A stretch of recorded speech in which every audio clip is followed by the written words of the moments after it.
Chapter 4. Hey, where are you going? Nakano grabbed Takayanagi by the arm. They were standing in front of the zoo. The thick trunks of the cherry trees sent back a silver-like light into the autumn sun from within their darkened bark. Sick leaves drifting from the branches would settle now and then without any wind onto the shoulders of passers-by. At their feet, here and there, fallen leaves that had let go of their branches lay rustling where they'd fallen. Each one a different color. If you spread fresh blood out in the sun and pressed it into a single leaf day after day for a week, letting its changes print themselves on the underside without any care, that's what those colors must look like, Takayanagi had been thinking as he stared at them. The moment blood crossed his mind, Takayanagi felt something cold spreading from under his arm and seeping through his shirt. He let out a loose, unguarded cough. The shapes were just as varied. Like rice cakes puffed and blistered over a flame, each one was completely different. Yet every single one had curled and twisted back on itself. The fallen cherry leaves were curled up dry and brittle. And just like that, curled as they were, they let the wind carry them away. Things with no moisture left in them have no regrets, no attachments. Drifting along, content to let an uncertain wind carry it wherever it will, as if it's just making a fuss after it's already dead. Maybe it's the mindset of someone making a big fuss and carrying on after there's nothing left to care about. Fallen leaves spinning in the wind and wood shavings swept away by it. They are a kind of madness. Only the madness of the dead. As thoughts of death and madness wove themselves through the natural world around him, Takayanagi pulled his thin shoulders up toward his ears and let out another hollow, unguarded cough. It was at that very moment that Nakano came up and grabbed Takayanagi's attention. He blinked, looked around, and realized the world was perfectly at peace. The sky was bright and clear. People dressed in beautiful clothes streamed by, one after another. The man across from him was wrapped in a well-fitted light wool overcoat, a pearl stickpin gleaming just below his chin. Takayanagi just stood there staring at the other man, not saying a word. "Where are you headed?" the young man asked again. "Just on my way back from the library," the other finally answered. "Back to studying geography teaching methods, I see. Ha ha ha ha. You look pretty gloomy, though. Something wrong? Lately, I seem to have lost my sense of humor somewhere along the way." "Don't tell me you went all the way past Shinbashi looking for it and got the cold shoulder again. How pointless." "Pointless? I've searched the whole world over and it's nowhere to be found. I'm done. I give up." "Give up on what?" "Everything. I'm done with all of it." "Give it all up? Yeah, maybe that's for the best for now. Give it all up and come with me." "Where to?" "There's a charity concert there today. I got stuck buying 2 tickets and I can't find anyone else to go with, so it works out perfectly. Come with me." "Why would you buy tickets you don't even want? What a waste." "Well, it's a social obligation, so what can I do? My father bought them, but he doesn't know anything about Western music." "Well then, why not just send the extra one to someone?" "Actually, I was thinking of sending it to you, but..." "No, send it over there." "Over there? You mean, Yeah, over there. Oh, she's fine. She bought her own ticket, too." Takayanagi said nothing and just stared straight at him. Nakano gave a slightly sheepish smile and started patting the front of his overcoat with the goat-skin glove he'd been holding in his right hand all along. "Why are you walking around clutching a glove you're not even wearing?" "Oh, I just pulled them out of my pocket a second ago," Nakano said, and immediately tucked the gloves back into his coat pocket. Takayanagi's irritation seemed to ease up a little after that. Just then, from behind them came a sharp shout, and the sound of hoofbeats stirred the air as something came rushing toward them. The two of them quickly stepped off to the side of the road. A black lacquered landau rolled by with its top folded back in the warm autumn sun, carrying a single silk top hat inside. A beautiful crimson parasol passed before the two of them as the carriage went by. "So that's the kind of crowd that goes there, huh?" Takayanagi said, jerking his chin toward the back of the carriage. "That's Marquis Tokugawa," Nakano told him. "How do you know that? Are you his servant or something?" "I'm not his servant," Nakano said, dead serious. Takayanagi felt a small flicker of amusement inside. Come on, let's go. We're going to be late. And if we're late, we won't get to see her, is that it? Nakano turned a little red. Whether he was angry, stung by a weak point, or just plain embarrassed, only Takayanagi could tell. Anyway, let's go. You're always avoiding crowds and that sort of thing, so no wonder you end up all alone. When you strike, you get struck back. Now it was Takayanagi's turn to take the blow. The moment he heard the words, "all alone," a ringing silence filled his ears and a deep, hollow loneliness settled over him. You really don't want to go? If you don't want to, that's fine. I'll be off then. Nakano turned halfway around, a sympathetic smile on his face. And that hit Takayanagi just as hard. Fine, let's go, he surrendered, plain and simple. This would be the very first time in his life that he had ever set foot at a concert. By the time they reached the entrance, the reception area was in complete chaos, with staff directing people left and right, and the crowd was so thick you could lose sight of the blue ribbons pinned to the ushers' chests. Turn right at the end of the hall for the upper class section, and left for the standard section. Apparently, there's no lower class section. Nakano naturally went for upper class. He glanced back at Takayanagi and said, "This way," with the easy confidence of someone who'd done it 100 times.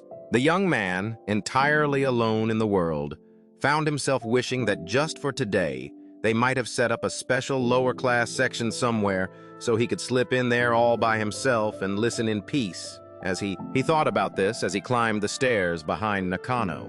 The people climbing up on his right, the ones going up on his left, and all those streaming along behind him. They all felt like creatures of a different species, deliberately closing in around him. It felt like a plot, as if all these people had deliberately surrounded him and herded him up to the grand hall on the second floor, just so they could stand back afterward and clap their hands and laugh at him for sport. He glanced back over his shoulder, and below him he could see the tops of women's heads, their hair pinned up in traditional style, glistening with a deep green sheen. He could see a skull where cosmetics had worked a clean, perfect part into the hair, divided 7/10 to 3/10, with 10, 20 of these heads pressing in from behind, stacking up one after another. There was no way Takayanagi could retreat even a single step.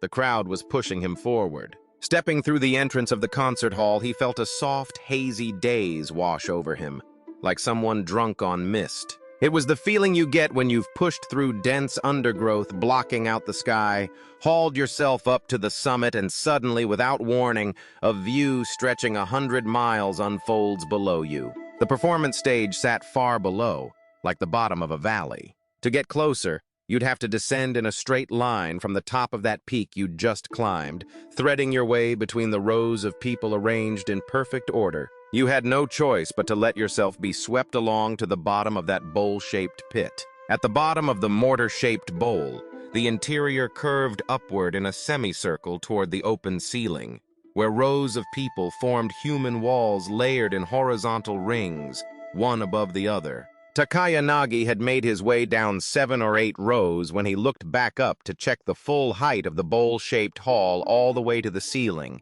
and for a moment his vision flickered and he had to stop.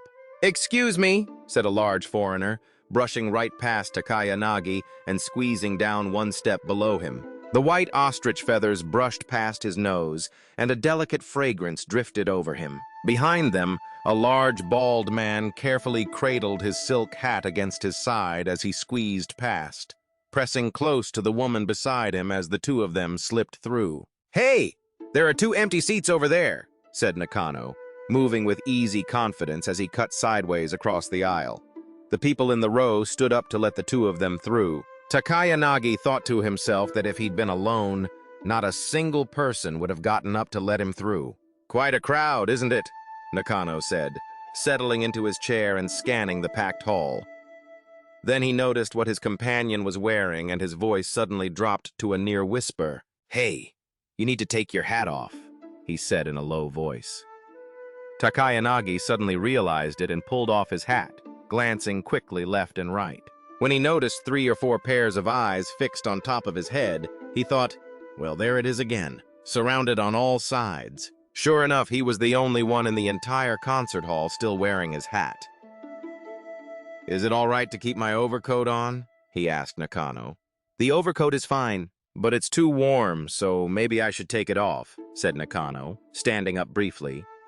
He flipped the collar of his overcoat back a few inches with a quick, easy motion, and his left arm slid right out of the sleeve. As he pulled his right arm free, he gave the collar a quick pinch, and just like that, the coat flipped inside out and was already folded up, draped neatly over the back of the chair. Underneath, he wore a brand new frock coat, and the fashionable white slip of the day traced a neat, slender line along the open front of his waistcoat. Takayanagi watched with genuine envy, thinking what smooth moves those were. Nakano, for some reason, was in no hurry to sit down. He leaned one hand on the back of his chair and stood there, taking in the room from behind, scanning left and right.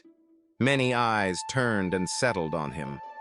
Nakano didn't seem to mind in the least. Takayanagi felt a pang of envy at how completely unfazed Nakano was. After a while, Nakano seemed to have finally spotted someone he was looking for among the more than 1,000 faces on display. A warm charm swirled across his full, rounded cheeks as he gave a light nod to someone in the crowd. Takayanagi couldn't help but turn around. Takayanagi felt a little awkward, but he twisted his neck around, wondering just where his friend's greeting had landed, and when he looked diagonally up about 3 rows, their eyes met at once. He spotted her, a woman who had just turned her head back upright, her slender neck straightening after a quick tilt, a large butterfly ribbon of deep yellow flashing bright against the dark of her hair. A soft crimson tinted the edges of her eyes, and from beneath her moist lashes, she fixed her gaze on Nakano with a light that seemed to draw the whole waking world down into the depths of a dream.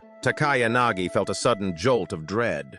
The hakama he was wearing was plain kokura cloth. His hoary jacket had lost most of its dye, and on top of the dull, faded color, grime was reflecting the sunlight without mercy.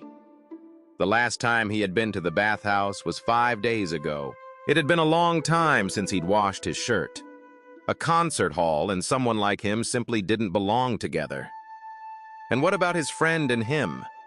Same thing, they didn't belong together either. His friend's stylish looks and the owner of those bewitching eyes were made for each other, drawn together like a wireless current across 1,000 miles. Here in this hall, breathing in the scent of finery and soaking up the warmth of the music, now that they've found each other, the two souls will of course melt together and flow into one. Even within the delicate strings of the koto being played, their souls had to find each other. The concert had drawn thousands of people, and every single one of them was raising both hands to welcome the two of them. And those same thousands of people were each snapping their fingers, every last one of them, shutting him out. Takayanagi wished he had never come. His friend had no way of knowing any of that. "It's almost time, it's starting," he said, glancing at the printed program in his hand. "Oh, right," said Takayanagi, his eyes dropping mechanically to the printed page. Number 1, violin, cello, and piano trio. Takayanagi had no idea what a cello even was. Number 2, sonata by Beethoven. At least he knows that name. Number 3, adagio by Purcell. That one he doesn't know either. He had just started reading 4 when a sudden burst of applause shook the rafters. The performers had already taken the stage, and soon the trio began to play. The whole hall was still as stone. Through the window on the right, the top half of a tall fir tree came into view, its upper reaches dissolving into the vast open sky beyond. Through the green curtains on the left, the clear autumn sunlight slants in at an angle, casting a bright glow across the white wall. The music moved along beautifully, in harmony with the quiet of nature and the quiet within each person. Nakano listened as the air shimmered and vibrated against his eardrums in all its brilliance. Nakano felt a warm joy in realizing that sound has color too. Takayanagi watched a kite lift off from the branches of the fir tree and soar through the air. He thought it was strange how the kite seemed to be flying in time with the music. Then the applause broke out again, loud and enthusiastic, and Takayanagi snapped back to attention. He had been sitting there alone, a single creature among a different species. He glanced over at Nakano, who was clapping away with all his might. One of the things that had pulled him back from the vast open sky where the kite soared high, high above, down into this cramped valley below, was the friend who had dragged him here against his will. The performance moves into the second piece. The breath of over 1,000 people falls silent all at once. Takayanagi's heart opened up again. He glanced out the window, but the kite was no longer circling in the sky. He shifted his gaze upward to the ceiling. 3 beams, each looking to be a good foot around, had been cut into hexagonal shapes and ran vertically through the concert hall. How far back they went?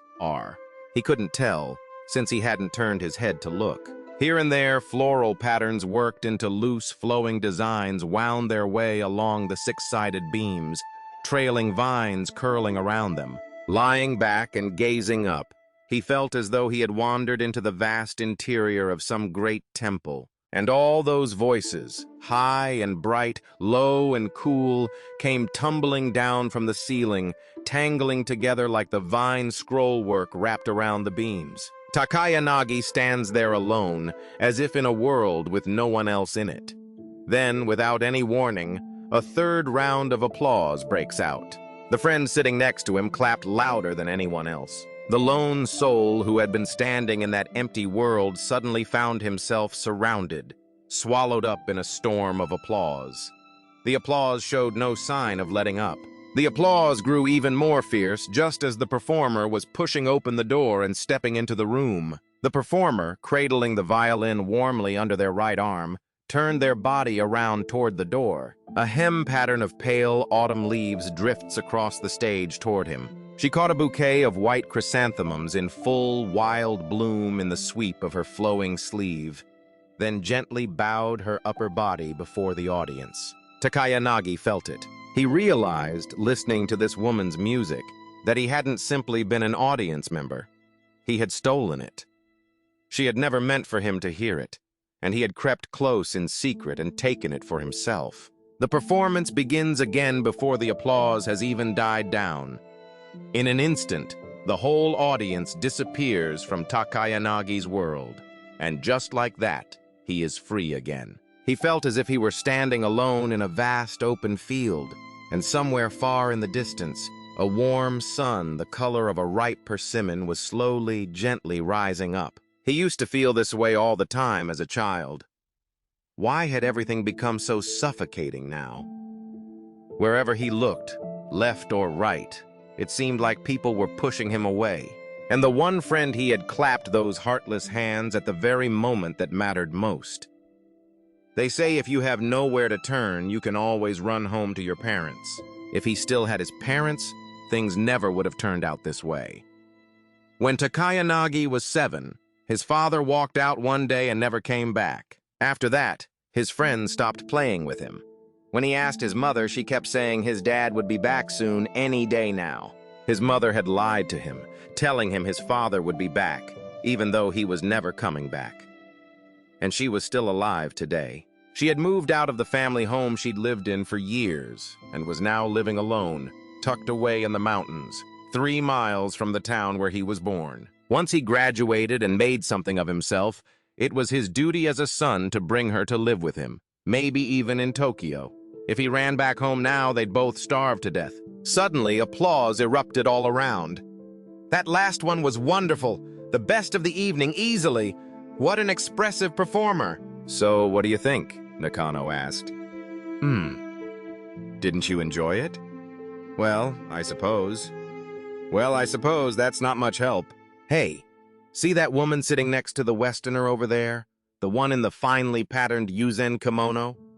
That kind of pattern is really popular these days. Bold, isn't it? You think so? You've got no color sense, have you? That kind of bold outfit is perfect for gatherings and events like this. It looks good even from a distance, doesn't it lose its appeal? Beautiful, just lovely. Your girl's wearing something pretty similar, isn't she? Oh, really? Well, she's probably just thrown it on without thinking much about it. And does throwing it on without thinking make it any better? Nakano stopped talking for a moment. Off to the left, a man with pince-nez on his nose, his sideburns shaved clean right up to his ears, was pulling out a notebook and scribbling away furiously. I wonder if that guy over there is some kind of music critic, Takayanagi asked this time. Let me see. That man there, the one in the black suit. Oh, him. He's a painter. He comes here all the time, and every time he does, he brings a sketchbook and draws people's faces. Without asking? Pretty much, yeah. That's theft, stealing faces. Nakano gave a quiet little chuckle. The intermission was 10 minutes. Takayanagi watches people step out into the hallway, head off to smoke, or come back after taking care of business. For the women, it felt like being a little girl again, turning the pages of a Toyokuni illustrated Inaka Genji print, one sheet at a time. The men moved like the loyal retainers Yoshitoshi painted on the night of the raid. But when Takayanagi thought about how he must look to their eyes, all he wanted was to get out of there. All around him, people were moving, beautifully in motion, but not for the sake of earning a living. They moved for pleasure. Like butterflies dancing among flowers, like floating weeds swaying in the ripples. Everyone around him moved with a kind of ease that went far beyond mere necessity. To enter this hall, you had to be someone with more than enough to get by.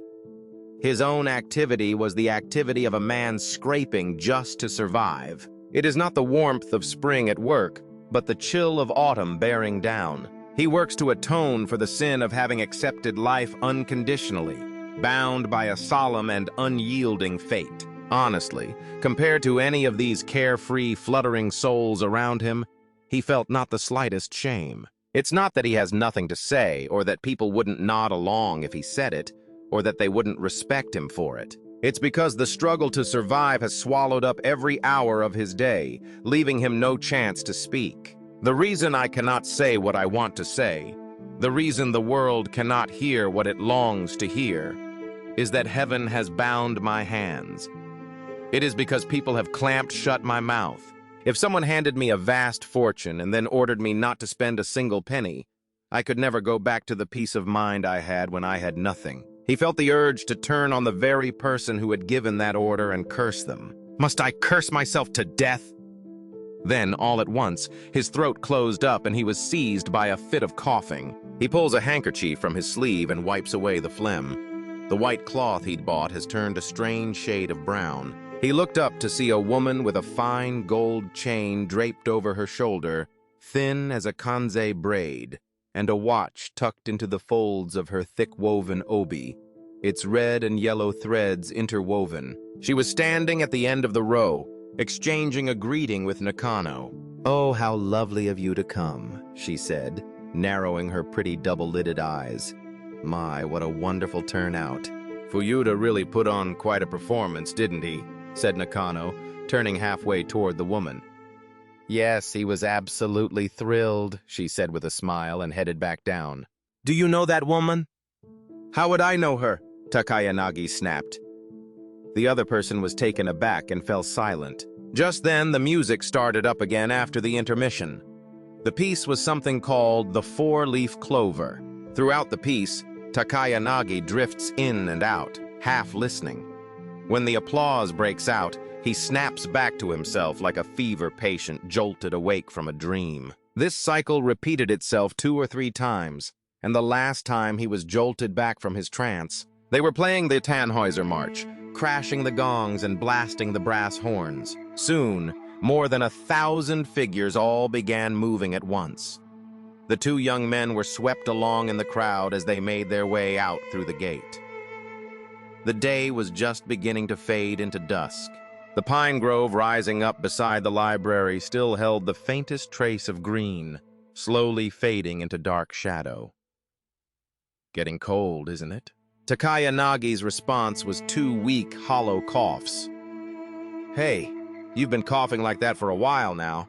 That's a strange cough. Why don't you get it looked at by a doctor?" "Ah, I'm fine," Takayanagi said, giving his sharp, bony shoulders a few quick shrugs.